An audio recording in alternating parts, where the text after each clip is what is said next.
Good morning, Friday morning, nearly the weekend. I hope you're doing well. It's the Wake Up Call with Anna on BBC Radio Kent. And tomorrow we'll see more protests about the expansion of the ultra-low emission zone to the Kent borders. Campaigners will gather in Orpington. But will their voices be heard? We will discuss, and we'll take your thoughts this morning. Also, our train network is in paralysis due to strike action. There are walkouts tomorrow as well, so we'll have the latest on what it means for you. We'll also cross live to Liverpool ahead of the Eurovision Song Contest, which is tomorrow. And we'll look ahead to the Women's FA Cup final at the weekend. The Wake Up Call with Anna Cookson. BBC. So lots on the way, but let's start by looking at ULEZ, the ultra-low emission zone. Thank you, by the way, for everyone getting in touch with their thoughts on this. I'll get to your messages really, really soon. A second protest, as I mentioned, against the Mayor of London's plans to roll out this zone to the Kent borders will take place tomorrow. The protest in Orpington is expected to be attended by farmers, members of the travelling community and motorbike groups, all angry about the expansion. The scheme is due to start in August, so a little over 100 days. But it does, worth knowing, still face a high court battle. In a moment, we'll talk to someone who feels so strongly about it, doesn't want it to take place, that he is standing to be Mayor of London. But first, our political reporter Michael Keown joins me. Probably worth us going back to basics, isn't it, Michael, and reminding everyone what ULEZ is and when it will come into force as regards this expansion. So it's an ultra-low emission zone, Anna, top of the morning to you. And effectively, it's already in place now. So where that old congestion zone in London, central London used to be, surrounding that, imagine it as a donut, if you will, is this ultra-low emission zone. Well, now the proposal by the Mayor of London is to take it from surrounding central London all the way up to that Kent border. So for that, think of Bromley, Bexley, right up to Dartford, effectively. I was in Dartford only a few weeks ago, where it was being explained to me that if you drop your kids off at a school just down one road, you'll be paying £12.50 a day if you don't meet those qualifying sort of measures set out by the Mayor of London. So what are those qualifying measures? Well, petrol cars since 2006 and diesel cars since 2015 should be compliant. But of course, you've got to put your reg plate into the Mayor of London TfL website, and that will help you then work out whether or not you will be exempt from those £12.50 a day, which are due to kick in August the 29th. So who will be impacted then by this? Well, this is the interesting thing. So many people, so key workers are saying, look, this could affect us. We're struggling to get our pay rise through. This could really affect us because it could really eat into that during a cost of living crisis. Meanwhile, you was hearing from scaffolding companies, Anna, talking about the impact it would have on them and getting their lorries back in sort of from London, plying their trade. Wedding company owners have told me they fear that people will no longer shop in their shop because people may have to pay to get in. So as a result, they fear they're going to lose business from that Kent belt. So there's so many people who are affected by this, Anna, but on the other side of the coin, though, people are saying, look, this could be good for clean air, good for our children's lungs. So it's a real sort of tightrope for the mayor. Indeed. And politically, it does invoke very strong feelings. How's it gone down? Well, you can imagine. So in terms of what this does for the Conservative Party, it gives them a real open goal around those London belts, the sort of Greater London area, to effectively say to Labour voters, during a cost of living crisis, Labour do not understand you because the mayor wants to charge you £12.50 a day to drive your cars. So that's the way it will be framed by the Conservative Party. And you've only got to look to MPs like Louis French, the MP for Old Bexley and Sidcup, to see just exactly how that framing's taking place. But equally, there are so many other people that are angry by this. Someone you're going to talk to in a couple of moments, the Fairfuel founder from Kent, Howard Cox, now standing to be London mayor on a scrap ULEZ policy. He's got other policies, but that really is the flagship part of his offering to the electorate. So you can see there just how angry people are. But meanwhile, Sadiq Khan, the Mayor of London, has spoken to our Westminster reporter a few weeks ago, Peter Sewell, and he defended the rollout of ULEZ. Look, people outside London, including Kent and Surrey, benefit from our city. We who drive cars in London pay more than £500 million in car tax, all of which goes outside of London. We as a city contribute £42 billion to the Treasury net, which goes to other parts of the country. What's not right It's people from outside London bringing in polluting vehicles, which is causing our children to have stunted lungs, 4,000 premature deaths, and adults with a whole host of health issues from asthma to cancer, heart disease and dementia. What I'd say to Kent and Surrey and anybody else who is opposed to the ultra-low emission zone is work with me to lobby the government for a national scrappage scheme. You should be saying to the government, all of us should be able to breathe cleaner, not just those in London. I mean, could you expand the scrappage scheme in London to cover people in North Kent? I mean, these are people who might just pop over the border into the ULEZ zone to go to a doctor's appointment, for example. It seems a bit unfair that they're being hit. No, I think London taxpayers or what London are supported with the scrappage scheme, as it is, are being criticised for subsidising polluters to the tune of more than £171 million. Those who live outside London should also have clean air. That's why they should be lobbying their MPs. The council should be lobbying the government for a national scrappage scheme. Their direction of focus shouldn't be the Mayor of London. It should be the councils lobbying the government. And I appreciate why Kent are embarrassed as Conservatives to lobby the national government. But this national government's giving money to Bristol and to Birmingham and to Bath. Why not to Kent? I mean, just briefly, there is a question of accountability here as well, isn't there? You know, these are individuals who have Conservative-run councils. They haven't voted for you, and yet they're being badly affected by your policies. Well, when I visit the Evelina Children's Hospital in London, when I visit Great Ormond Street in London, when I speak to bereaved families, many of them have suffered ill health because of the poison brought in by these polluting vehicles from outside London. That's why I'm lobbying the government for a national scrappage scheme. The principle of this policy is very simple. It's a polluter pays principle. And it's really important for us to take action against the poison in our air.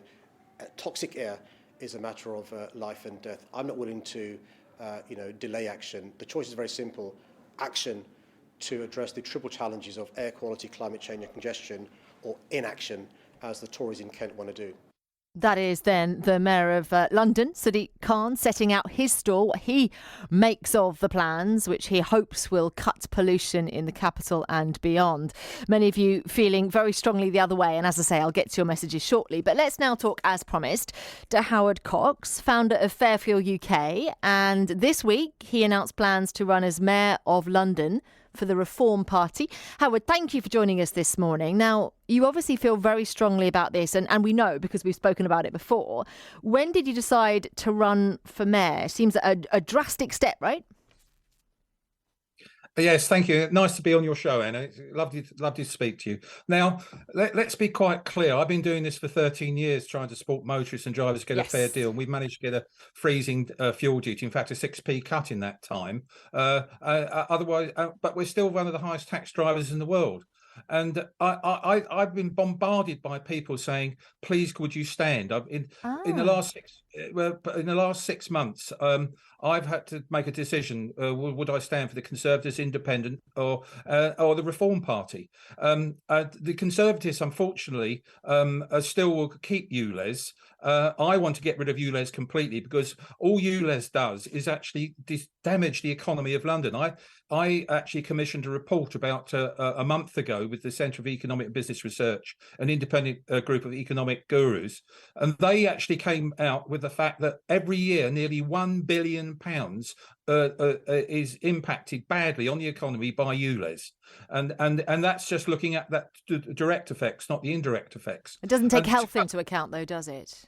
No, well, I'm sorry.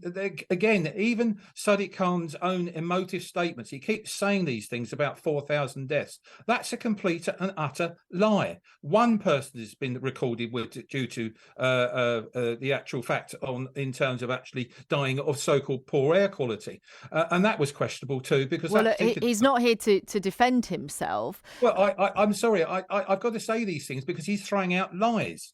And his own TfL, Transport for London group, actually have analysed the data to say that extending ULEZ out to the M25 all the way into Kent, and where I live too, it will not make any demonstrable difference to the air we breathe. There are other studies that conflict that. There's been research done in 25 German cities, which does seem to suggest the opposite. But coming back to your plans, please, for running for mayor, it sounds like it wasn't your idea. Lots of other people were saying, Howard, please, will you do this? And I suppose you've thought about the fact that, I know that you are an expert in motoring, But you'll have to think about everything for London if you're mayor, right? You're going to have policies on lots of other areas too, aren't you? Yeah, well, I mean, the big ones for me, obviously, scrap the whole of ULEZ, and I'll be the only one actually saying that in my candidacy. Secondly, I want to cut crime. I want to triple the number of bobbies on the beat. And I'm particularly, it's very personal to me. My daughter lives in London, and she earns a decent wage, actually, and she drives a truck, but she can't afford to buy a house. No way can she do it. She's in the mid-30s, and she is being absolutely persecuted in terms of trying to get something to live. So I want to increase social housing. Another target that Sadiq Khan missed by something like 50% in his 2 tenures of being mayor of London. So I'm not a one-trick pony. I'm really going for this. I'm passionate about it. And you're dead right. I've been asked to do this, and I think something like 100,000 people that support Fairfield UK across London will be definitely backing me. That's really interesting. And do you think that scrapping ULEZ entirely has a lot of appetite as well? So essentially there would be no charge for the most polluting vehicles in the whole of the capital? Yeah, no. What the other thing that also to include is I would encourage people to move to clean fuel technology. There'd be incentives to move to cleaner things. I want to breathe clean air, so does every one of the Fairfield UK supporters. So, Anna, to cut a long story short, I'm in it to actually get rid of this dishonest mayor who's in it only for his own political career. Again, he would refute that. He says that he's been, and you heard him talking to our reporter, didn't you, Michael, just before? He says he's been to hospitals where he's seen the effects of pollution. It's difficult to refute that, isn't it? Yes, but what about all the other pollution, for example, in London, etc.? All of the boats going down the River Thames, with all the big trucks that are actually, switching on outside the General Assembly, all around all those places, etc. But good old, he's going to pick on low-income families, small businesses, and sole traders to actually pay off his debt. What would you then do about those other forms of pollution coming from buildings and, as you say, boats, etc.? Well, again, we've got to get people around the table. Stakeholders haven't been included. The public consultation into this ULEZ expansion, for example, 2 out of 3 people said no to it, but he's still going ahead.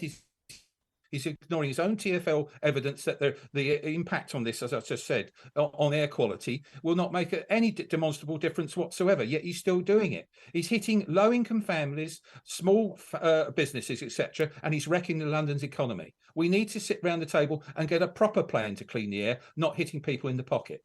Final question then, Howard. How confident are you that you can succeed in your campaign and become Mayor of London? You don't even live in London at the moment, I suppose it's worth saying, isn't it? Well, no, but I'm actually, one reason why I moved out of London, because I'm a born and bred London, educated London. I work virtually every day in London. I commute to London, etc., like that. What I am doing is moving back to London. But I moved out to London because I got a mother-in-law who's very sick, and we had to look after her. So that's what we had to do. So I'm not worried about the fact. Honestly, everything that runs through my brain veins and the way I speak, you can tell I'm a Londoner. The fact is that, whether I win, I don't know. It's going to be a big uphill fight, but I'm going to give, for the next 12 months, I'm going to give Sadiq Khan a hard time. And hopefully, I want to unite the anti-Khan groups, and so hopefully we can beat Sadiq Khan back in May next year. Interesting stuff. Well, obviously keep in touch with us here at BBC Radio Kent. Howard, we will talk to you again, and we wish your mother-in-law all the best, of course. That's Howard Cox then, founder of Fairfield UK, and of course we've spoken to him a lot in that capacity, but as you've heard this week, he's announced plans to run as Mayor of London for the Reform Party. It is a tricky one when it comes to evidence, isn't it, about pollution, and we have a lot of different studies saying a lot of different things, and as you heard, Howard would refute them. I'm not a scientist, so I can't bring you the latest on that, but we did approach a number of clean air charities and campaigners wanting to hear things from their side. However, none were available this morning. Not to worry, we can take your thoughts. You can get in touch via WhatsApp 08000 321 333. Start your message with the word Kent, and away from ULEZ, next up we're heading live to Liverpool ahead of the Eurovision. The sound of